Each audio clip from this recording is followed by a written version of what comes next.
Hello students, welcome to law excellence IAS academy. ఈరోజు మనం ఫిబ్రవరి 14th మరియు ఫిబ్రవరి 15th నాటి ఈనాడు న్యూస్ పేపర్లోని ఇంపార్టెంట్ కరెంట్ అఫైర్స్ గురించి డిస్కస్ చేద్దామండి. అండ్ ఫిబ్రవరి 16th ఈరోజు కరెంట్ అఫైర్స్ని రేపటి క్లాస్లో 16th అండ్ 17th ఫిబ్రవరి కలిపి డిస్కస్ చేయడం జరుగుతుంది. అలానే ఏపీ బడ్జెట్కి సంబంధించి ఈరోజు జస్ట్ ఏ గ్లాన్స్ చూద్దామండి. And comprehensive analysis separate sessions అనేవి తీసుకోవడం జరుగుతుంది. బిఫోర్ టుడేస్ డిస్కషన్ ప్రీవియస్ క్లాస్లోని క్వశ్చన్ ఆఫ్ ద డే గురించి చూద్దాము.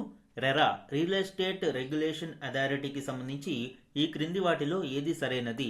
సో లాస్ట్ క్లాస్లో మనం చూసాము రియల్ ఎస్టేట్స్ రెగ్యులేటరీ అథారిటీ రెరాకు సంబంధించిన ఇంపార్టెంట్ డీటెయిల్స్ డిస్కస్ చేయడం జరిగింది. ఆ కంటెక్స్ట్లో ఈ క్వశ్చన్ని ఫ్రేమ్ చేశాను అండి. 4 ఆప్షన్స్ని ఇచ్చాను. ఇందులో కరెక్ట్ ఆప్షన్ని ఐడెంటిఫై చేద్దాం. ఆప్షన్ ఏ చూడండి, ప్రైవేట్ బిల్డర్లు అభివృద్ధి చేసిన ప్రాజెక్టులకు మాత్రమే రెరా వర్తిస్తుంది. జనరల్గా ఓన్లీ అనేది exaggerated and majority of the కేసెస్లో ఇది రాంగ్ అయ్యే అవకాశం ఎక్కువగా ఉంటుంది అని మనము డిస్కస్ చేసాము. సో ఇక్కడ కూడా ఇది రాంగ్ అండి. ప్రైవేట్ బిల్డర్లే కాదు, both private and public constructions అన్నీ కూడా రెరా పరిధిలోకి వస్తాయి విత్ సర్టెన్ పారామీటర్స్. ఆ పారామీటర్స్ ఏంటనేది మనము చూద్దాము. ఆప్షన్ బి చూడండి, కొనుగోలుదారుల నుండి సేకరించిన నిధులలో 100% ఎస్క్రో ఖాతాలో ఉంచాలి అని రెరా నిర్దేశిస్తుంది. ఈ ఆప్షన్ రాంగ్ అండి. ఎందుకు అంటే ఓన్లీ 70% మాత్రమే ఎస్క్రో ఖాతాలో ఉంచాలి అని రెరా గైడ్ లైన్స్ ఉన్నాయి. బయ్యర్స్ నుంచి డెవలపర్స్ ఎవరైతే వసూలు చేస్తారో ఆ వసూలు చేసిన అమౌంట్లో 70% ఫండ్స్ని ఈ రెరా ఎస్క్రో అకౌంట్లో డిపాజిట్ చేయాల్సి ఉంటుంది. ఈ ఫండ్ని strictly for construction and land కాస్ట్స్కి మాత్రమే వినియోగించాలి. సో ఇక్కడ 70% అయితే కరెక్ట్ ఆప్షన్, బట్ 100% అనేది రాంగ్. ఆప్షన్ డి చూడండి, రియల్ ఎస్టేట్కు సంబంధించిన అన్ని ప్రస్తుత రాష్ట్ర చట్టాలను రెరా భర్తీ చేస్తుంది. రాంగ్. రెరా అనేది ఒక అంబ్రెల్లా అండి, అంబ్రెల్లా యాక్ట్ లాగా ఉపయోగపడుతుంది. బట్ స్టేట్ గవర్నమెంట్స్ వాటి యొక్క ఓన్ లాస్ ని కూడా కంటిన్యూ చేస్తూ ఉంటాయి. బట్ రెరా యాక్ట్ ని మాత్రం అవి కంప్లై చేస్తూ ఉండాలి. సో డి కూడా రాంగ్. ఆప్షన్ సి చూడండి, భూమి విస్తీర్ణం 500 చదరపు మీటర్లు లేదా అపార్ట్మెంట్ల సంఖ్య 8 దాటిన ప్రాజెక్టులను రెరా నమోదు చేయాల్సి ఉంటుంది. ఎస్, ఇందాక ఇక్కడ పారామీటర్స్ అని చెప్పుకున్నాం కదా, విత్ ఇన్ ద పారామీటర్స్. ఆ పారామీటర్స్ ఏంటి అంటే 500 చదరపు మీటర్ల విస్తీర్ణం కంటే ఎక్కువగా ఉన్నా కానీ లేదా అపార్ట్మెంట్ల సంఖ్య 8కి దాటినా కానీ అలాంటి వాటన్నిటిని కూడా రెరా పరిధిలోకి తీసుకురావడం జరుగుతుంది. సో ఆప్షన్ సి అనేది ఇక్కడ కరెక్ట్ అవుతుంది మనకి. ఈరోజు మన ఫస్ట్ ఆర్టికల్ చూడండి, ఈశాన్య భారతంలో చరిత్రాత్మక ఘట్టం. అస్సాంలో తొలి ఎమర్జెన్సీ ల్యాండింగ్ ఫెసిలిటీ ప్రారంభం. జాతీయ రహదారిపై దిగిన ప్రధాని మోదీ విమానం. రన్వేను తాకి వెళ్లిన సుఖోయ్ రఫేల్ యుద్ధ విమానాలు. నార్త్ ఈస్టర్న్ ఇండియాలో ఒక హిస్టారికల్ మైల్ స్టోన్ ని చూడవచ్చు అండి. First emergency landing facility in north east India. So ఈ కంటెక్స్ట్ లో దీనికి సంబంధించిన ఇంపార్టెంట్ డీటెయిల్స్ ఇప్పుడు చూద్దాం.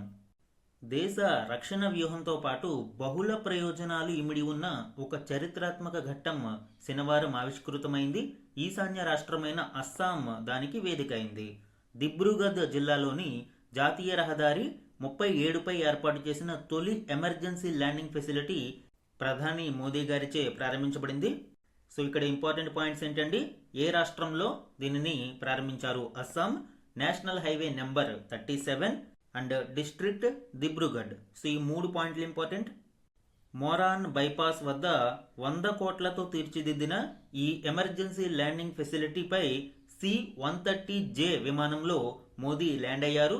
చైనాతో మనకి ఉన్న సవాళ్లను దృష్టిలో పెట్టుకుని ఈశాన్య భారతంలో నిర్మించిన తొలి వ్యూహాత్మక రన్వేగా కూడా దీనిని చెప్పవచ్చండి. పౌర సైనిక అవసరాలను తీర్చిదిద్దేలా దీనిని రూపొందించారు. ఇది డ్యూయల్ పర్పస్ గా ఉపయోగపడనుంది అండి. అంటే పౌర సైనిక అవసరాలను తీర్చనుంది. డిఫెన్స్ ఆపరేషన్స్ తో పాటు హ్యుమానిటేరియన్ ఎయిడ్ లేదా డిజాస్టర్ రిలీఫ్ ఆపరేషన్స్ కి ఇది ఉపయోగపడనుంది. ఎందుకంటే ఈ ప్రాంతం సీస్మిక్ యాక్టివిటీ ఎక్కువగా ఉంటుంది, అలానే ఫ్లడ్ ప్రోన్ ఏరియా కూడా. కాబట్టి డిజాస్టర్ రిలీఫ్ కి అత్యవసరంగా మనము రిలీఫ్ మెటీరియల్ పంపించడానికి మరియు హ్యుమానిటేరియన్ ఆపరేషన్స్ ని చేపట్టడానికి ఇది సహాయపడుతుంది. ఇప్పటికే ఉత్తర, పశ్చిమ మరియు మధ్య భారత్లో ఇటువంటివి ఉన్నాయి. ఓవరాల్గా 28 ఫెసిలిటీస్ మనము చూడవచ్చు అండి. ఈశాన్య రాష్ట్రాలలో మాత్రం ఇదే మొదటిది. At the same time terrain పరంగాను మరియు స్ట్రాటజిక్ లొకేషన్ పరంగాను ఈశాన్య రాష్ట్రంలో ఇలాంటిది ఏర్పాటు చేయడం అత్యావశ్యకం. హైవేస్ని రన్వేస్గా ఉపయోగించడం వలన అనేక స్ట్రాటజిక్ అడ్వాంటేజెస్ ఉంటాయండి. దిబ్రూగఢ్ మొరాన్ జాతీయ రహదారిపై ఉన్న రన్వే భారత్ చైనా సరిహద్దుకు దగ్గరగా ఉండడంతో కీలక వ్యూహాత్మక ప్రదేశంగా మారింది. చైనా సరిహద్దుకు ఇది 300 కిలోమీటర్లు, మయన్మార్కు 200 కిలోమీటర్ల దూరంలో ఈ ఎమర్జెన్సీ ల్యాండింగ్ ఫెసిలిటీ అనేది ఉంది. అండ్ ఈ ఎమర్జెన్సీ ల్యాండింగ్ ఫెసిలిటీ రన్వేపై ఎయిర్ షో ఆకట్టుకుంది. ఈ రన్వేపై Rafale, Sukhoi, C-17 Globemaster వంటి యుద్ధ విమానాలతో శనివారం ఎయిర్ షో నిర్వహించారు. అదేవిధంగా అస్సాం పర్యటన సందర్భంగా ప్రధాని మోదీ శనివారం బ్రహ్మపుత్ర నదిపై నిర్మించిన 6 వరుసల భారీ వంతెన కుమార్ భాస్కర్ వర్మ సేతును ప్రారంభించారు. అనంతరం దానిపై కొద్ది సమయం పాటు నడిచారు. ఈ వంతెన నిర్మాణానికి 3,030 కోట్లను వెచ్చించారు. IIM గుహవాటి హైటెక్ డేటా సెంటర్ను కూడా ప్రధాని మోదీ ప్రారంభించారు. And north eastern India's first emergency landing facility ELF గురించి మరిన్ని డీటెయిల్స్ చూద్దామండి. ఫిబ్రవరి 14, 2026న ఇనాగ్రేట్ చేయడం జరిగింది. Moran bypass, Dibrugarh district, Assam. Inaugurated by prime minister Narendra Modi via IAF C-130J landing. దీనికి సంబంధించిన కీ స్పెసిఫికేషన్స్ చూస్తే 4.2 kilometre reinforced national highway 127. National highway 127 దీనినే ఎర్లియర్ NH37 అని పిలిచేవారు. అండ్ పర్టికులర్లీ ఈ మోరాన్ బైపాస్ స్ట్రిప్ దగ్గర 4.2 కిలోమీటర్స్ ఈ రన్వేని ఏర్పాటు చేయడం జరిగింది. Fighter jets up to 40 tons, example Sukhoi 30 MKA Rafale యుద్ధ విమానాలు దీనిపై ల్యాండ్ అవ్వగలవు. అలానే heavy transport up to 74 turns, example C-130J supreme Hercules లాంటి విమానాలు కూడా ల్యాండ్ అవ్వడానికి తగిన రన్వేని ఇక్కడ ఏర్పాటు చేయడం జరిగింది. ఈ ఫైటర్ జెట్స్ మరియు హెవీ ట్రాన్స్పోర్ట్ ప్లేన్స్ ల్యాండ్ అయ్యేటప్పుడు మరియు టేక్ ఆఫ్ అయ్యేటప్పుడు జనరేట్ అయ్యే ఇమ్మెన్స్ హీట్ని మరియు వీటి యొక్క వెయిట్ని తట్టుకోవడానికి PQC పేవ్మెంట్ క్వాలిటీ కాంక్రీట్ మెటీరియల్తో నిర్మించడం జరిగింది. దీని యొక్క వ్యయం 100 కోట్ల రూపాయలు. And no central road dividers, so దీని మధ్య ఎటువంటి రోడ్ డివైడర్స్ ఉండవు. రన్వే కోసం పూర్తి స్థాయిలో ఇది ఉపయోగపడుతుంది. దీని స్ట్రాటజిక్ సిగ్నిఫికెన్స్ ఆల్రెడీ మనం చెప్పుకున్నాము. Alternative landing near India and China border, upper Assam పార్ట్లో ఇది మనం చూడవచ్చు. అందుకే స్ట్రాటజికల్లీ ఇది వెరీ ఇంపార్టెంట్ లొకేషన్. ఎప్పుడైనా యుద్ధ పరిస్థితులలో ఈ ప్రాంతంలోని చాబువా ఎయిర్ బేస్ లేదా జోర్హాట్ ఎయిర్ బేస్లు ధ్వంసమైనప్పుడు ఈ ఆల్టర్నేటివ్ ల్యాండింగ్ కొరకు దీనిని ఉపయోగించుకోవచ్చు. అలానే డ్యూయల్ యూజ్ అసెట్ గా కూడా ఇది మనకి ఉపయోగపడుతుంది. మిలిటరీ కంటింజెన్సీస్ కానీ civilian and disaster relief material కోసం కూడా ఇది మనకి ఉపయోగపడుతుంది. నేషనల్ కంటెక్స్ట్లో ఇది వెరీ సిగ్నిఫికెంట్, ఎందుకంటే నార్త్ ఈస్టర్న్ స్టేట్స్లో ఇది మొట్టమొదటిసారిగా ఇలాంటి ఒక ఫెసిలిటీ ఏర్పాటు చేయడం జరిగింది కాబట్టి. మన నెక్స్ట్ ఆర్టికల్ చూడండి. చరిత్ర భవిష్యత్తు సంగమం సేవా తీర్థ్. సో రీసెంట్గా ప్రైమ్ మినిస్టర్ ఆఫీస్ని రైజినా హిల్లోని సౌత్ బ్లాక్ నుంచి నూతనంగా నిర్మించిన సేవా తీర్థ్కి మార్చడం జరిగింది. సో దీనికి సంబంధించిన ఇంపార్టెంట్ డీటెయిల్స్ ఇప్పుడు చూద్దాం. ప్రైమ్ మినిస్టర్ ఆఫీస్ని సేవా తీర్థ్కి మార్చడం చరిత్ర భవిష్యత్తు సంగమం అని కేబినెట్ కొనియాడింది. గతించిన బానిసత్వం నుంచి వికసిత భారత్ వైపు ఇది మరొక అడుగు అని అభివర్ణించింది. 95 ఏళ్ల బ్రిటిష్ పాలన కాలం నుంచి సౌత్ బ్లాక్ భవనం ఎన్నో నిర్ణయాలు, పరిణామాలకు సాక్షిగా నిలిచింది. భారత్పై పట్టు బిగించడానికి బ్రిటిష్ పాలకులు నార్త్ బ్లాక్, సౌత్ బ్లాక్లను నిర్మించారు. స్వాతంత్ర్యానంతరం ఈ భవనాలను వివిధ కార్యాలయాల కోసం మన ప్రభుత్వాలు వాడుకుంటూ వచ్చాయి. భారత భవిష్యత్తును నిర్ణయించే ఎన్నో హిస్టారికల్ డెసిషన్స్ ఇక్కడే తీసుకోవడం జరిగింది. అండ్ ప్రధానులు నెహ్రూ నుంచి మోదీ వరకు అందరూ ఈ మెట్లపై నడిచిన వారే. అండ్ ఈ భవనాలు ఫ్యూచర్లో ఇప్పుడు జాతీయ మ్యూజియంగా మారి మన సాంస్కృతిక వారసత్వాన్ని, వైభవోపేత గతాన్ని భవిష్యత్తు తరాలకు అనుసంధానం చేస్తాయి. దార్శనిక నాయకత్వం వహిస్తున్న ప్రధానికి కేబినెట్ తరపున కృతజ్ఞతలు అని కేబినెట్ తీర్మానం మనం ఇక్కడ చూడవచ్చు. సో ఈ సేవా తీర్థికి సంబంధించి మరికొన్ని డీటెయిల్స్ చూద్దామండి. New hub of India's executive power, అంటే భారత కార్యనిర్వాహక వ్యవస్థకు ఇది కేంద్ర బిందువుగా చెప్పవచ్చు. లెజిస్లేటివ్ వింగ్కి మనము పార్లమెంట్ ఉంటుంది, అండ్ జ్యుడిషియరీ వింగ్కి సుప్రీంకోర్టు, హైకోర్ట్స్ ఉంటాయి. అయితే ఈ ఎగ్జిక్యూటివ్ పవర్కి ఇప్పుడు ఇది సెంట్రల్ పాయింట్గా మనం చూడవచ్చు. Officially inaugurated by prime minister Narendra Modi on February 13, 2026, part of central vista redevelopment. ఈ సేవా తీర్థ్ కాంప్లెక్స్ లో 3 క్రిటికల్ ఎగ్జిక్యూటివ్ బాడీస్ ఒకే చోట ఆపరేట్ చేయడం జరుగుతుంది. ఇదివరకు ఇవి వేర్వేరు ప్రీవియస్ లొకేషన్స్ లో ఉండేవి. సేవా Tirth 1 houses prime minister office, PMO ఇక్కడే ఉంటుంది. సేవా Tirth 2 national security council secretariat. సేవా తీర్థ్ 3 అనేది క్యాబినెట్ సెక్రటేరియట్.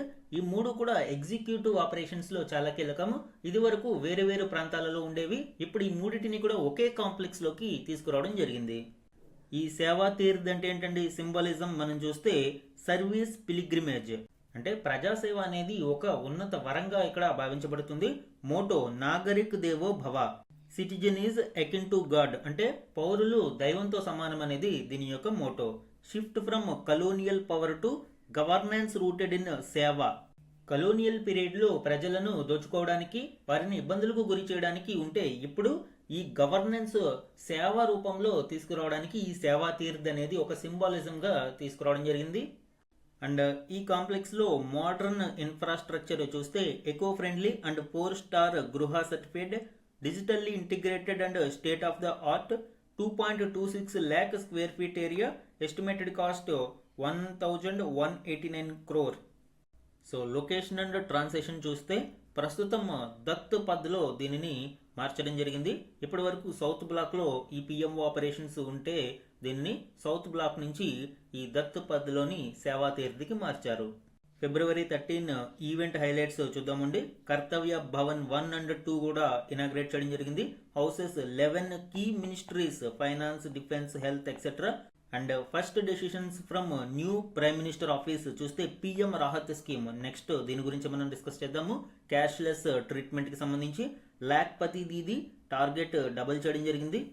ఈ లాఖ్పతి దీదీకి సంబంధించి డీటెయిల్స్ చూస్తే ఇది ప్రతి ఎస్హెచ్జి మెంబర్స్ ని 1,00,000 రూపాయలు యాన్యువల్ ఇన్కమ్ సంపాదించేలాగా తీర్చిదిద్దడం, వారికి సరి అయిన అవకాశాలు, ఫైనాన్షియల్ హెల్ప్ కావచ్చు, మార్కెట్ యాక్సెస్, సో ఇలాంటి వాటిని అందించడం, స్కిల్స్ ని అందించడం చేస్తారు. ఈ పథకం యొక్క టార్గెట్ చూస్తే 2027 నాటికి 3 కోట్ల మంది ఎస్హెచ్జి ఉమెన్ ని ఈ లాఖ్పతిలుగా మార్చడం. అయితే 2026 నాటికి దీనిని మనము అచీవ్ చేయడం జరిగింది. సో దీనిని మళ్ళీ డబుల్ చేశారు. 2029 నాటికి సుమారు 6 కోట్ల మంది మహిళలను ఎస్హెచ్జి మెంబర్స్ ను లాఖ్పతిలుగా తీర్చిదిద్దాలి అనేది దీని లక్ష్యం. ఇప్పుడు అలానే అగ్రికల్చర్ ఇన్ఫ్రాస్ట్రక్చర్ ఫండ్ ని కూడా ఇంక్రీజ్ చేయడం జరిగింది. ఇవి first decisions in new PMO.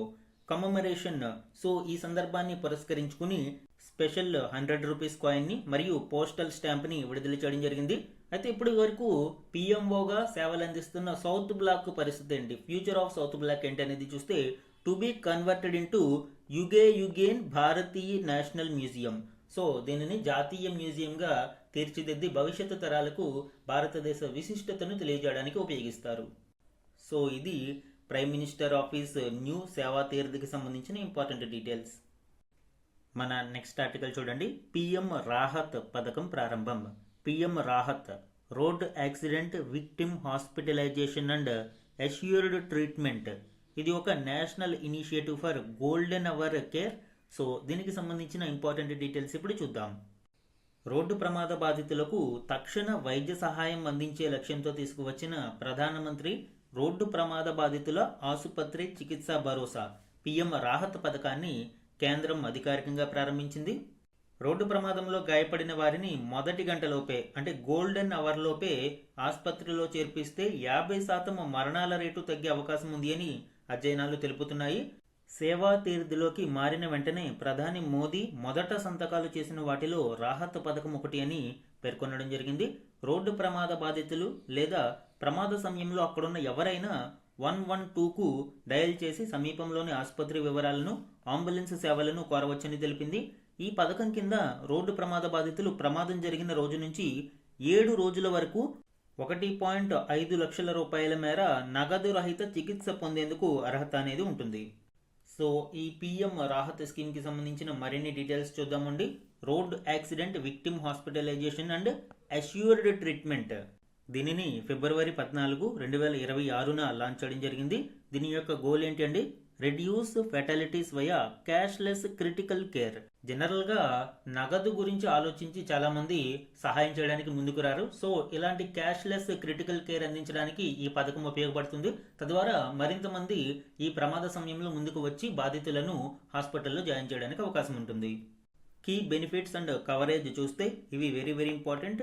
1.5 lakh cashless treatment, per eligible victim. So ప్రమాద బాధితులు ఎవరైతే ఉన్నారో ఒక్కొక్క పర్సన్కి 1.5 లక్షల వరకు క్రిటికల్ కేర్ అనేది అందించడానికి అవకాశం ఉంటుంది. 7 days coverage from date of accident. Accident అయిన తేదీ నుంచి 7 రోజుల పాటు ఈ క్యాష్లెస్ ట్రీట్మెంట్ అనేది అందించడం జరుగుతుంది. And stabilisation window 24 hours for non life threatening and 48 hours for life threatening scenarios. అంటే ఏ విధమైన ఎంక్వైరీ లేకుండానే నాన్ లైఫ్ థ్రెటనింగ్ సిచ్యువేషన్స్లో 24 గంటల పాటు వైద్య సహాయం అందిస్తారు. 48 గంటల పాటు లైఫ్ థ్రెటనింగ్ సినారియోస్లో వైద్య సహాయం అందించడం జరుగుతుంది. అయితే తర్వాత ఫార్మల్ ఎంక్వైరీ పోలీస్ అథెంటికేషన్ ఉంటుంది. సో ఈ పోలీస్ అథెంటికేషన్లో కన్ఫర్మేషన్ పూర్తయిన తర్వాత మిగిలిన ట్రీట్మెంట్ అనేది జరుగుతుంది. Universal eligibility any individual any road category ఈ పథకం అనేది వర్తిస్తుంది దేశవ్యాప్తంగా. సో ఇది ఇంపార్టెంట్ అండి. హౌ ద స్కీమ్ వర్క్స్ అంటే ఏ విధంగా ఈ పథకం అనేది ఆపరేట్ అవుతుంది అనేది చూస్తే immediate response dial 112 for ambulance and find empanelled hospital. Victims కానీ లేదా అక్కడ ఆ ప్రాంతంలో ఎవరైతే బై స్టాండర్స్ ఉన్నారో వారు కానీ 112కి కాల్ చేయడం ద్వారా అంబులెన్స్ని పిలవవచ్చు. మరియు ఈ పథకం వర్తించే ఎంపానల్డ్ హాస్పిటల్స్ అనేవి తెలుసుకోవచ్చు. అలానే auto activation at hospital treatment not denied for missing IDs. Aadhaar అనేది ఆప్షనల్ మాత్రమే, ట్రీట్మెంట్ అనేది ఇమీడియట్ గా జరుగుతుంది. ఐడి ప్రూఫ్లు లేకపోవడం వలన డెనీ చేయడం అనేది జరగదు. ఇదంతా కూడా స్టెబిలైజేషన్ విండోలో అంటే 24 hours to 48 hours window period మనం చెప్పుకున్నాము.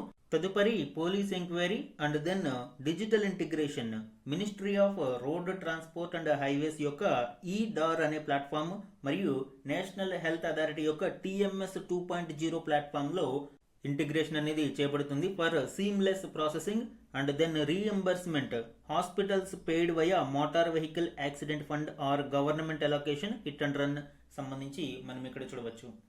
ఇక గ్రీవెన్స్ రెడ్రెసల్ కి సంబంధించి managed by district level grievance redressal officer nominated by district road safety committee chaired by collector or magistrate. So ప్రతి జిల్లాలోనూ కలెక్టర్ ఆధ్వర్యంలో ఒక రోడ్ సేఫ్టీ కమిటీ ఉంటుంది. సో ఈ రోడ్ సేఫ్టీ కమిటీ ఒక డిస్ట్రిక్ట్ లెవెల్ గ్రీవెన్స్ రెడ్రెసల్ ఆఫీసర్ని nominate చేయడం జరుగుతుంది. సో ఇది పిఎం రాహత్కి సంబంధించిన కాంప్రహెన్సివ్ డీటెయిల్స్ అండి. ఎగ్జామ్ పాయింట్ ఆఫ్ వ్యూలో ఈ పథకంకి సంబంధించిన డీటెయిల్స్ ఇంపార్టెంట్. మన నెక్స్ట్ ఆర్టికల్ చూడండి. నగరాలకు అభివృద్ధి కవచం, కేంద్ర నిధితో అండ, సదుపాయాల మెరుగుకు ఆర్థిక హామీ, అర్బన్ ఛాలెంజ్ ఫండ్ ప్రధాన అంశాలు ఇవి. యూనియన్ బడ్జెట్ 25-26లో ఈ అర్బన్ ఛాలెంజ్ ఫండ్ని ఏర్పాటు చేస్తున్నారని మనము చెప్పుకున్నాం ఆల్రెడీ బడ్జెట్ అనాలిసిస్లో. 1 lakh crore కార్పస్ ఫండ్ని దీనికోసం ఏర్పాటు చేయనున్నారని చెప్పుకున్నాము. సో ఇప్పుడు దానికి సంబంధించి ఈ కార్పస్ ఫండ్ని ఏర్పాటు చేశారు. రీసెంట్ క్యాబినెట్ మీటింగ్లో దీనికి సంబంధించిన డెసిషన్ తీసుకోవడం జరిగింది. సో ఈ కంటెక్స్ట్లో ఈ అర్బన్ ఛాలెంజ్ ఫండ్కి సంబంధించిన ఇంపార్టెంట్ డీటెయిల్స్ ఇప్పుడు చూద్దామండి. ఈ ఫండ్ దేని కొరకు? నగరాలు పట్టణాలలో సదుపాయాల అభివృద్ధికి, మౌలిక వసతుల కల్పన కొరకు చేపట్టే ప్రాజెక్టుల వ్యయంలో కనీసం 50% మొత్తాన్ని మార్కెట్ నుంచి సేకరించాల్సి ఉంటుంది. దీనికోసం మున్సిపల్ బాండ్లను జారీ చేయవచ్చు, లేదా బ్యాంకు రుణాలను తీసుకోవచ్చు, PPP విధానం ద్వారా నిధులను సేకరించవచ్చు. అండ్ మిగిలిన వాటాను రాష్ట్ర ప్రభుత్వాలు, పట్టణ స్థానిక సంస్థలు సమకూరుస్తాయి. అలానే సెంట్రల్ అసిస్టెన్స్ 25% ఉంటుంది. అంటే టోటల్ ఇక్కడ మనము బ్రేక్ డౌన్ చేస్తే 50% మార్కెట్స్ నుంచి మనము సేకరించాల్సి ఉంటుంది. అండ్ 25% కేంద్రం సహాయం చేస్తుంది సెంట్రల్ అసిస్టెన్స్. అండ్ రిమైనింగ్ 25% రాష్ట్ర ప్రభుత్వాలు లేదా లోకల్ బాడీస్, మున్సిపాలిటీలు కానీ పంచాయతీలు కానీ వీటిని భరించాల్సి ఉంటుంది. 2025 అంచనాల ప్రకారం 10 లక్షలు అంతకు మించి జనాభా ఉన్న అన్ని నగరాలు, రాష్ట్రాల రాజధానులు, 1 లక్షకు మించి జనాభా ఉన్న ప్రధాన పారిశ్రామిక నగరాలు, కొండ ప్రాంత, ఈశాన్య రాష్ట్రాలలోని అన్ని పట్టణ స్థానిక సంస్థలకు ఈ పథకం వర్తిస్తుంది అని తెలిపింది. మొత్తంగా నగరాలన్నీ కూడా చాలా వరకు ఇందులో కవర్ అవుతాయి. ప్రాజెక్టులను పారదర్శకంగా ఛాలెంజ్ విధానంలో ఎంపిక చేయడం జరుగుతుంది. నగర జీవనంపై ఎక్కువ ప్రభావం చూపే మరియు సంస్కరణల ప్రాధాన్యం ఉన్న ప్రతిపాదనలకు ఇందులో పెద్దపీట వేయడం జరుగుతుంది. అండ్ ముఖ్యంగా ప్రైవేటు భాగస్వామ్యాన్ని కూడా ఇందులో ప్రోత్సహిస్తారు. అదేవిధంగా చిన్న నగరాలకు రుణ చెల్లింపు హామీ ఇవ్వడం జరుగుతుంది. ఈశాన్య, కొండ ప్రాంతాలలో ఉన్న నగరాలు, మిగతా రాష్ట్రాలలోని 1 లక్షలోపు జనాభా ఉన్న చిన్న పట్టణాలు, మార్కెట్ల నుంచి ఆర్థిక వనరులు సమీకరించుకునేందుకు వీలుగా అవి తీసుకునే రుణాల తిరిగి చెల్లింపునకు కేంద్రం హామీ ఇస్తుంది. ఇందుకోసం 5,000 కోట్లతో ప్రత్యేక నిధి ఏర్పాటు చేస్తుంది. చిన్న పట్టణాలు తొలిసారి తీసుకునే రుణాలలో 7 కోట్ల వరకు, లేదంటే తీసుకున్న రుణాలలో 70% వరకు కేంద్ర ప్రభుత్వం గ్యారంటీ ఇస్తుంది. తొలిసారి తీసుకున్న రుణాన్ని తిరిగి చెల్లిస్తే ఆ తర్వాత తీసుకున్న రుణాలకు 7 కోట్ల వరకు, లేదంటే రుణ మొత్తంలో 50% వరకు గ్యారంటీ ఇస్తుంది. దీనివలన చిన్న పట్టణాలలో తొలిసారి 20 కోట్ల వరకు, రెండవసారి 28 కోట్ల వరకు ప్రాజెక్టులు చేపట్టడానికి అవసరమైన ఆర్థిక వనరులను మార్కెట్ నుంచి సమీకరించుకోవచ్చని కేంద్రం తెలిపింది. సో ఇక్కడ అబ్జర్వ్ చేస్తే 1 lakh అబవ్ కంటే ఎక్కువ జనాభా ఉండే పెద్ద పట్టణాలకు ఈ అర్బన్ ఛాలెంజ్ ఫండ్లో సులభంగా రుణాలు లభిస్తాయి మరియు కేంద్ర రాష్ట్ర ప్రభుత్వాల యొక్క సహాయం అనేది ఉంటుంది. చిన్న పట్టణాలకు ఇప్పుడు కేంద్రం 5,000 కోట్లతో ఒక ప్రత్యేక నిధిని ఏర్పాటు చేయడం ద్వారా ఈ చిన్న పట్టణాలలో కూడా ఇన్ఫ్రాస్ట్రక్చర్ డెవలప్మెంట్ కోసం సహాయం చేయడం జరుగుతుంది. ఇక అర్బన్ ఛాలెంజ్ ఫండ్ విషయంలో ఏ పనులు చేపట్టాలి అనేది చూస్తే నగరాలలో వారసత్వంగా వస్తున్న మౌలిక వసతులను ప్రస్తుత అవసరాలకు తగ్గట్టు మరమ్మతు చేసి మెరుగుపరుచుకోవచ్చు. అంటే ఇన్ఫ్రాస్ట్రక్చర్ మోడర్నైజేషన్ మీద దృష్టి సారించాల్సి ఉంటుంది. ట్రాన్సిట్ కారిడార్లు, అర్బన్ మొబిలిటీ సెంటర్లు, ఎకనామిక్ కారిడార్ల ఏర్పాటులో ఇది మనకి సహాయపడతాయి. ప్రధాన వాణిజ్య ప్రాంతాలు, ముఖ్యమైన వారసత్వ కేంద్రాల పునరుజ్జీవనం, బ్రౌన్ ఫీల్డ్ ప్రాంతాలను ప్రస్తుత అవసరాలకు తగ్గట్లు తీర్చిదిద్దడం. బ్రౌన్ ఫీల్డ్ అంటే ఆల్రెడీ మనకి ఇన్ఫ్రాస్ట్రక్చర్ ఉంది, దానిని మోడర్నైజ్ చేస్తూ ప్రస్తుత అవసరాలకు తీర్చిదిద్దడాన్ని బ్రౌన్ ఫీల్డ్ ప్రాజెక్టులు అంటాం మనము. గ్రీన్ ఫీల్డ్ ప్రాజెక్టులు అంటే పూర్తిగా కొత్తగా మొదలు పెట్టబోయే ప్రాజెక్టులను గ్రీన్ ఫీల్డ్ ప్రాజెక్టులు అంటారు. ఇక ఘన ద్రవ వ్యర్థాల నిర్వహణకు ప్రాధాన్యం ఇవ్వడం జరుగుతుంది. Solid waste and liquid waste management కొరకు ఎస్పెషల్లీ లెగసీ డంప్స్, హీప్స్ అనేవి కొండల్లా పెరిగిపోయి ఉంటాయి. సో ఈ కొండల్లా పెరిగిపోయిన డంపింగ్ యార్డుల తొలగింపు, వ్యర్థాల శుద్ధిని సమీకృతం చేయడం వంటి పనులను చేపట్టడానికి ఇక్కడ ఉపయోగించుకోవచ్చు. అలానే నగరాన్ని గ్రోత్ హబ్గా మార్చేందుకు వీలుగా green field, semi green field, ప్రధానమైన మౌలిక వసతుల అభివృద్ధికి కూడా ఈ అర్బన్ ఛాలెంజ్ ఫండ్ నిధులను ఉపయోగించుకోవచ్చు. మురుగునీరు, వర్షపు నీటి పారుదల వ్యవస్థల ఆధునీకరణ, వాటర్ గ్రిడ్ల నిర్మాణం కొరకు కూడా పనులను చేపట్టవచ్చు. ఎస్పెషల్లీ అర్బన్ ఫ్లడింగ్స్ అనేవి ఇటీవల భారతదేశంలో ఎక్కువగా ఉన్నాయి. సో ఇలాంటి వాటిని అరికట్టడం కోసం ఈ నిధులను ఖర్చు చేయవచ్చు. ప్రస్తుతం 1,00,000 కోట్ల రూపాయలతో ఈ కార్పస్ ఫండ్ని ఏర్పాటు చేయడం జరిగింది. అండ్ వచ్చే 5 ఏళ్లలో 4 లక్షల కోట్లకు దీనిని ఎన్హాన్స్ చేయడం ప్రధాన లక్ష్యంగా చూడవచ్చు. అయితే ఈ అర్బన్ ఛాలెంజ్ ఫండ్ కింద సహాయం పొందడానికి లోకల్ బాడీస్ తీసుకోవాల్సిన చర్యలు ఏంటి అండి? అర్బన్ ఛాలెంజ్ ఫండ్ కింద సహాయం పొందాలి అంటే స్థానిక సంస్థలు పలు సంస్కరణలు చేపట్టాలి. అర్బన్ ఛాలెంజ్ అండి, ఇందాక నేను గ్రామ పంచాయతీలను కూడా అన్నాను. యాక్చువల్గా అర్బన్ అంటే ఓన్లీ మున్సిపాలిటీస్, మున్సిపల్ కార్పొరేషన్స్ ఇలాంటివి మాత్రమే వస్తాయి. సో 1 lakh అబవ్ జనాభా ఉండే మున్సిపాలిటీలు అన్నీ కూడా ఇందులోకి వస్తాయి. ఇందాక మనం చెప్పుకున్నాము 25% స్థానిక సంస్థలు మరియు రాష్ట్ర ప్రభుత్వాలు భరించాల్సి ఉంటుందని. స్థానిక సంస్థలు అంటే ఓన్లీ అర్బన్ లోకల్ బాడీస్ మాత్రమేనండి. అంటే మున్సిపల్ కార్పొరేషన్లు, మున్సిపాలిటీస్ ఇవి మాత్రమే ఇందులోకి వస్తాయి. సో ఈ మున్సిపాలిటీలు మరియు కార్పొరేషన్లు తీసుకోవాల్సిన సంస్కరణలు ఏంటి? ముఖ్యంగా పరిపాలన, డిజిటల్ రుణ తిరిగి చెల్లింపు సామర్థ్యాన్ని పెంచుకునేలాగా మార్కెట్ ఆర్థిక సంస్కరణలు తీసుకురావాలి. పౌర సేవలు, వినియోగ సేవల సామర్థ్యాన్ని పెంచుకోవాలి. పట్టణ ప్రణాళిక, గృహ నిర్మాణం, ఉద్యోగాల కల్పనకు అనువైన సంస్కరణలు చేపట్టాలి. హరిత మౌలిక వసతులు కల్పించాలి. అలానే ఈ పథకం నిధులతో చేపట్టే ప్రాజెక్టులకు కీలక పనితీరు సూచికలు అంటే క్రిటికల్ పెర్ఫార్మెన్స్ ఇండికేటర్స్ని నిర్ధారించి గడువులోగా వీటిని పూర్తి చేయాల్సి ఉంటుంది. నిర్దిష్ట ప్రమాణాల ప్రకారం గడువులోగా ఇవి పూర్తయ్యాయా లేదా అన్నది థర్డ్ పార్టీ వెరిఫికేషన్ ద్వారా నిర్ధారించాల్సి ఉంటుంది. అండ్ దీని ద్వారా ఎక్కువ మొత్తంలో ప్రైవేటు పెట్టుబడులు వచ్చే అవకాశం ఉంటుంది. తద్వారా పట్టణ పరిపాలన బలోపేతం అవుతుంది అని కేంద్రం పేర్కొంది. అండ్ తెలుగు రాష్ట్రాలలోని అన్ని ప్రధాన నగరాలు ఈ పథకంలో ప్రయోజనం పొందే వీలుంది. సో ఇది అర్బన్ ఛాలెంజ్ ఫండ్కి సంబంధించిన ఇంపార్టెంట్ డీటెయిల్స్ అండి. సింపుల్గా చెప్పాలంటే మనకి మొత్తం 1,00,000 కోట్లతో కేంద్రం సహాయం కొరకు కార్పస్ని ఏర్పాటు చేసింది. వచ్చే 5 ఏళ్లలో సుమారు 4 లక్షల కోట్లను సమీకృతం చేయాలి అనేది దీని యొక్క ప్రధాన ఉద్దేశం. అండ్ దీనికి సంబంధించి మరిన్ని డీటెయిల్స్ చూద్దామండి. ఇది 5 సంవత్సరాలకు అంటే ఫైనాన్షియల్ ఇయర్ 25-26 నుంచి 2030-31 వరకు ఈ పథకం అనేది ఉంటుంది. 1,00,000 కోట్లు సెంట్రల్ అసిస్టెన్స్ ఇందులో చూడవచ్చు.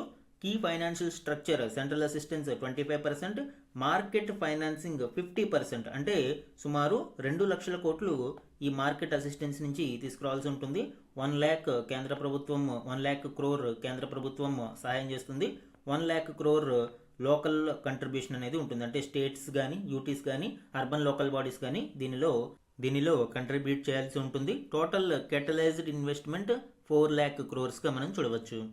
ఆల్రెడీ మనం చెప్పుకున్నాం ప్రాజెక్ట్ వెర్టికల్స్ 3 ప్రైమరీ థీమాటిక్ ఏరియాస్ని చూడవచ్చండి.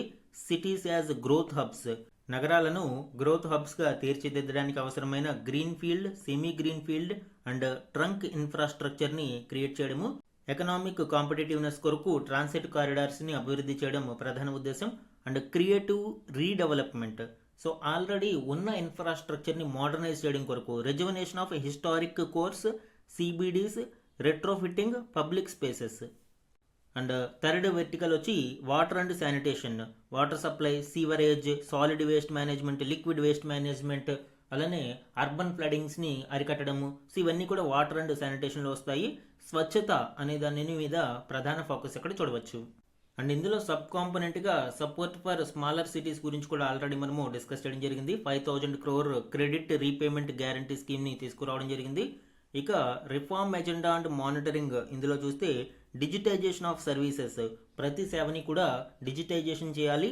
And improved financial reporting, integrated urban planning and MOUHA single digital ప్లాట్ఫామ్ని పెర్ఫార్మెన్స్ మానిటరింగ్ కోసం ఏర్పాటు చేయాల్సి ఉంటుంది. సో ఈ విధంగా ఈ అర్బన్ ఛాలెంజ్ ఫండ్ అనేది భారతదేశ నగరాల యొక్క ముఖ చిత్రాన్ని మార్చే విధంగా తీర్చిదిద్దనున్నారు. మన నెక్స్ట్ ఆర్టికల్ చూడండి. లీడ్ బ్యాంక్ పథకానికి కొత్త రూపు, నిబంధనల సవరణకు RBI ప్రతిపాదనలు. లీడ్ బ్యాంక్ స్కీమ్కి న్యూ ఫ్రేమ్వర్క్ తయారు చేయడానికి RBI సిద్ధమవుతుంది. దీనికి సంబంధించిన డీటెయిల్స్ ఇప్పుడు చూద్దాం. అసలు ఈ లీడ్ బ్యాంక్ స్కీమ్ అంటే ఏంటండి? జిల్లా స్థాయిలో అభివృద్ధి కార్యక్రమాలను సమన్వయం చేసేందుకు 1969లో ఈ లీడ్ బ్యాంక్ స్కీమ్ని ప్రవేశపెట్టడం జరిగింది. నారీమన్ కమిటీ రికమెండేషన్స్ ఆధారంగా ఈ లీడ్ బ్యాంక్ స్కీమ్ని ప్రవేశపెట్టారు. అయితే ఇప్పుడు ఆ పథకంలో మార్పులు చేయాలి అని RBI ప్రతిపాదించింది. ఇందుకోసం కొన్ని నిబంధనలను సవరిస్తూ శుక్రవారం ముసాయిదాను విడుదల చేసింది. బ్యాంకులు, ప్రభుత్వ విభాగాలు, ఇతర అభివృద్ధి సంస్థలను సమన్వయం చేస్తూ ప్రాధాన్య రంగాలకు రుణ మంజూరును పెంచడం ఈ పథకం ప్రధాన లక్ష్యం. ఈ న్యూ ఫ్రేమ్వర్క్లో పథకం లక్ష్యాలు, నిర్మాణం, సభ్యత్వం, వివిధ వేదికల ఎజెండా, కీలక అధికారుల బాధ్యతలు, రాష్ట్ర స్థాయి బ్యాంకర్ల committee SLBC, lead district manager కార్యాలయాలను బలోపేతం చేయడం వంటి అంశాలపై దృష్టి సారించనున్నారు. ఈ లీడ్ బ్యాంక్ స్కీము ఇప్పటి వరకు ఎలా ఉండేది? ప్రతి జిల్లాలోనూ ఒక బ్యాంకు లీడ్ తీసుకునేది, దానిని సమన్వయం చేయడానికి ఒక లీడ్ డిస్ట్రిక్ట్ మేనేజర్ ఉండేవారు. సో ఇప్పుడు ఈ వ్యవస్థను మరింత బలోపేతం చేయనున్నారు. ప్రతి జిల్లాలోనూ ఒక వాణిజ్య బ్యాంకును లీడ్ బ్యాంకుగా RBI నియమిస్తుంది. రాష్ట్రంలోని అన్ని బ్యాంకుల కార్యకలాపాలను SLBC కన్వీనర్ బ్యాంకులు సమన్వయం చేస్తాయి.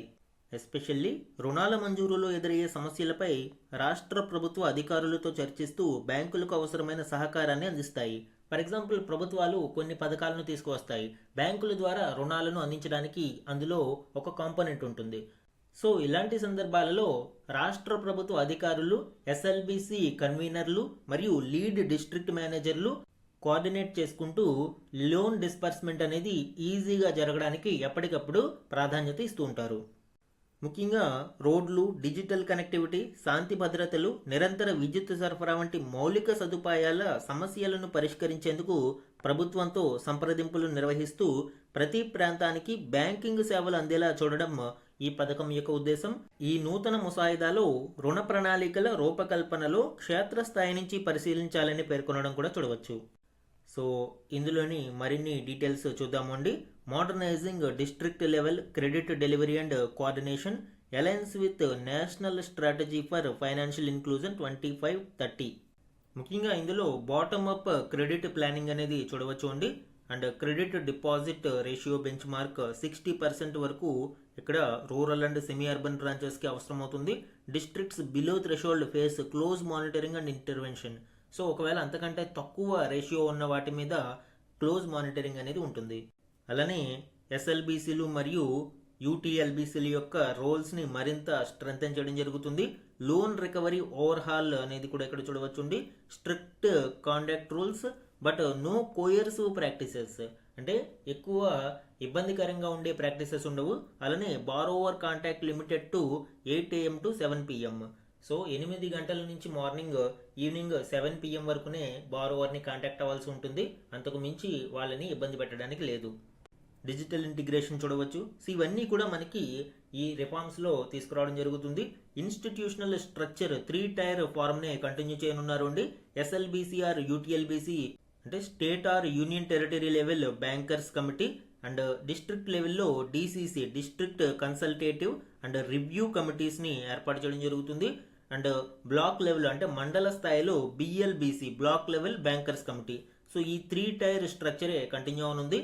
సో ఈ ముసాయిదాకి సంబంధించి సలహాలు సూచనలు మరియు అభిప్రాయాలను ఇవ్వడానికి public comments invited until March 6, 2026. దీని తర్వాత ఈ ముసాయిదాను మరింత రిఫైన్ చేసి ఫైనల్ నోటిఫికేషన్ అనేది విడుదల చేయడం జరుగుతుంది. సో ఇది లీడ్ బ్యాంక్ స్కీమ్ మరియు రీసెంట్ ఆర్బీఐ న్యూ ఫ్రేమ్వర్క్కి సంబంధించిన ముసాయిదాలోని ఇంపార్టెంట్ పాయింట్స్. మన నెక్స్ట్ ఆర్టికల్ చూడండి. ఏపీ బడ్జెట్కి సంబంధించి ఒక గ్లాన్స్ ఇప్పుడు చూద్దాము అండి. అండ్ ఒక సెపరేట్ క్లాసెస్లో మనము బడ్జెట్ అనాలిసిస్కి సంబంధించిన కంప్లీట్ కాంప్రహెన్సివ్ కవరేజ్ అనేది చేద్దాము. 2 to 3 క్లాసెస్ సెపరేట్గా దీనికోసం తీసుకోవడం జరుగుతుంది. ఈ వీక్లోనే దీనికి సంబంధించి ఈ వీక్ అండ్ నెక్స్ట్ వీక్ ఈ ఓవరాల్ స్పెషల్ క్లాసెస్ అనేవి కంప్లీట్ చేద్దాం. ఏపీ బడ్జెట్కి సంబంధించి డీటెయిల్స్ చూడండి. 2026-27 బడ్జెట్ స్వరూపం మొత్తం 3,32,205 కోట్ల రూపాయలు. ఇందులో రాబడి రిసిప్ట్స్ విషయానికి వస్తే రెవెన్యూ రిసిప్ట్స్ 2,34,140.14 కోట్లు అండ్ మూలధన వసూళ్లు అంటే క్యాపిటల్ రిసిప్ట్స్ అనేవి 98,065.20 కోట్లు. ఇక ఎక్స్పెండిచర్ విషయానికి వస్తే రెవెన్యూ ఎక్స్పెండిచర్ 2,56,142.64 కోట్లు అండ్ మూలధన వ్యయం క్యాపిటల్ ఎక్స్పెండిచర్ 48,697.71 కోట్లు. ఇక రుణాలు మరియు అడ్వాన్సులు చూస్తే 5,217.67 కోట్లు. మూలధన చెల్లింపుల కొరకు 22,147.32 కోట్ల చెల్లింపులు అనేది చూడవచ్చు. ఓవరాల్గా రెవెన్యూ లోటు 22,002.50 కోట్లుగా ఉంది. ద్రవ్య లోటు 75,868.09 కోట్లుగా ఉంది. కొన్ని ముఖ్యమైన పథకాలకి సంబంధించి చూస్తే ఎన్టీఆర్ భరోసా కొరకు 27,719 కోట్లు కేటాయించారు. అమరావతి నిర్మాణం కొరకు 6,000 కోట్లను కేటాయించారు. అండ్ వైద్య ఆరోగ్య రంగానికి 19,306 కోట్లను కేటాయించడం జరిగింది. అలానే పాఠశాల విద్య కొరకు 32,308 కోట్లు. పోలవరం ప్రాజెక్టు కొరకు 6,105 కోట్లు కేటాయించారు. పంచాయతీరాజ్ గ్రామీణాభివృద్ధికి 22,941 కోట్లు కేటాయించడం జరిగింది. రోడ్లు, ఎయిర్పోర్ట్లు, పోర్టులు వంటి మౌలిక వసతుల కొరకు 13,546 కోట్లు కేటాయించారు. జలజీవన్ మిషన్ కొరకు 4,000 కోట్లు కేటాయించడం జరిగింది. రాయలసీమ గ్లోబల్ హార్టికల్చర్ హబ్ కొరకు 30,000 కోట్లను కేటాయించారు. ఇవన్నీ ప్రధాన పథకాలకి సంబంధించండి. ఇక rupee comes from and rupee goes to అనేది చూస్తే బడ్జెట్ అంచనాల ప్రకారం మనకి రూపాయి రాక అనేది పన్నుల ద్వారా 38% రానున్నది. బహిరంగ మార్కెట్ మరియు రుణాలు ఇతర అప్పుల ద్వారా 30%, కేంద్ర పన్నులలో వాటా 19%, గ్రాంట్ ఇన్ ఎయిడ్ ద్వారా 10%, పన్నేతర ఆదాయం అంటే నాన్ ట్యాక్సెస్ నుంచి 3% రానున్నాయి. అండ్ రూపాయి పోక అనేది చూస్తే వడ్డీలు అసలు చెల్లింపు 18% అత్యధికంగా చూడవచ్చు. సంక్షేమం కొరకు 17%, ఇతరాలు 15%, విద్య కొరకు 11%, ఆర్థికం చూస్తే 8%, పంచాయతీరాజ్ గ్రామీణాభివృద్ధి 7%, వైద్య ఆరోగ్యం కుటుంబ సంక్షేమం 6%, జలవనరులు 6%, పురపాలన పట్టణాభివృద్ధి 4%, ఇంధనం 4%, వ్యవసాయం మరియు అనుబంధ రంగాలు 4%. ఇలాగా మనము రూపీ గోస్ టు అనేది చూడవచ్చు. ఇదంతా బడ్జెట్ యొక్క ఇంపార్టెంట్ నెంబర్స్ అండి. కంప్లీట్ అనాలిసిస్ అనేది మనము కమింగ్ క్లాసెస్లో ఒక సెపరేట్ సెషన్స్ అనేవి తీసుకుందాం. అలానే బడ్జెట్ యొక్క సమగ్ర స్వరూపం ఇక్కడ ఇవ్వడం జరిగింది. దీనిలోని important points especially revenue receipts, capital రిసిప్ట్స్తో పాటు రెవెన్యూ వ్యయము, మూలధన వ్యయం గురించి చూడండి. అండ్ రెవెన్యూ లోటు, ద్రవ్య లోటు, ప్రాథమిక లోటుకు సంబంధించి డీటెయిల్స్ కూడా ఒకసారి చూడండి. అండ్ ఓవరాల్ కాంప్రహెన్సివ్ అనాలిసిస్ మనము నెక్స్ట్ క్లాసెస్లో చూద్దాం. ఈరోజు Eenadu news పేపర్లోని important 1 liner current అఫైర్స్ని చూడండి. శతాబ్దాల చరిత్ర ఉన్న బ్రిటిష్ పార్లమెంటు ఎగువ సభ హౌస్ ఆఫ్ లార్డ్స్లో తెలంగాణకు చెందిన ఉదయ్ నాగరాజు 2026 ఫిబ్రవరి 11న జీవితకాల సభ్యుడిగా అంటే లైఫ్ పీర్గా ప్రమాణం చేశారు. బ్రిటిష్ సంప్రదాయాల మేరకు జరిగిన వేడుకలో ముదురు ఎరుపు రంగు గౌను ధరించి భగవద్గీతపై ఆయన ప్రమాణం చేశారు. మేబీ పర్సనల్ న్యూస్లో ఇంపార్టెంట్ అండి. నెక్స్ట్ వన్, భారత్లో తొలి మ్యూజికల్ రోడ్డును ప్రారంభించి ముంబై తీర ప్రాంత రహదారుల అధికారులు రికార్డు సృష్టించారు. హంగేరియన్ టెక్నాలజీ సాయంతో నారిమన్ ప్రాంతం నుంచి వర్లీ వెళ్లే వైపు రహదారిపై పలు సంగీత స్ట్రిప్లను ఏర్పాటు చేశారు. దీంతో ఈ రోడ్డుపై 500 మీటర్ల మేర వాహనదారులకు స్లమ్ డాగ్ మిలీనియర్ సినిమాలోని జై హో పాట వినిపించనుంది. వాహనాలు 70 నుంచి 80 కిలోమీటర్ల వేగంతో ప్రయాణించినప్పుడు రోడ్డుపై ఉన్న ప్రత్యేక పట్టీల రాపిడికి జై హో అని ధ్వని తరంగాలు ఉత్పత్తి అవుతాయి. సో ఇండియా యొక్క ఫస్ట్ మ్యూజికల్ రోడ్డు ఎక్కడ ప్రారంభించారని మేబీ అడిగే అవకాశం ఉంటుంది. సో ముంబై తీర ప్రాంతంలో దీనిని ప్రారంభించారు. నారిమన్ నుంచి వర్లీ వెళ్లే రహదారిపై దీనిని ప్రారంభించడం జరిగింది. నెక్స్ట్ వన్, డాక్టర్ జ్యోతి బుద్ధప్రకాష్ను Singareni collieries company limited chairman and managing డైరెక్టర్గా ప్రభుత్వం నియమించింది. So CMD of Singareni collieries company limited ఎవరంటే డాక్టర్ జ్యోతి బుద్ధప్రకాష్. రీసెంట్గా ఈయన నియామకానికి సంబంధించి తెలంగాణ ప్రభుత్వం ఉత్తర్వులు జారీ చేయడం చూడవచ్చు. Next important one, the Bangladesh national party BNP is set to form the next government after sweeping the 13th national parliamentary election and crossing the 2/3 majority mark. So బంగ్లాదేశ్లో నూతన ప్రభుత్వం ఏర్పడనుంది. ఇప్పటివరకు ఉన్న తాత్కాలిక ప్రభుత్వం స్థానంలో BNP పార్టీ నూతనంగా ప్రభుత్వాన్ని ఏర్పాటు చేయనుంది. 297 స్థానాలకి గాను ఈ పార్టీ 209 సీట్లను గెలుచుకుంది. ప్రభుత్వ ఏర్పాటుకు అవసరమైన 151 మ్యాజిక్ ఫిగర్ను చాలా కంఫర్టబుల్గా లీడ్ చేయడం జరిగింది. And BNP chairman Tariq Rahman is expected to become the next prime minister. Bangladesh నూతన ప్రధానిగా తారిక్ రహమాన్ ఖరారయ్యారు. ఆల్రెడీ దీనికి సంబంధించి భారతదేశానికి కూడా ప్రమాణ స్వీకార కార్యక్రమంలో ఆహ్వానం అందింది. సో దీనికి సంబంధించి డీటెయిల్స్ కూడా కమింగ్ క్లాస్లో చూద్దాం. సో ఇవి ఈరోజు ఈనాడు న్యూస్ పేపర్లోని one liner current affairs. PM Rahat పథకంకి సంబంధించి ఈరోజు క్వశ్చన్ ఇవ్వడం జరిగింది అండి.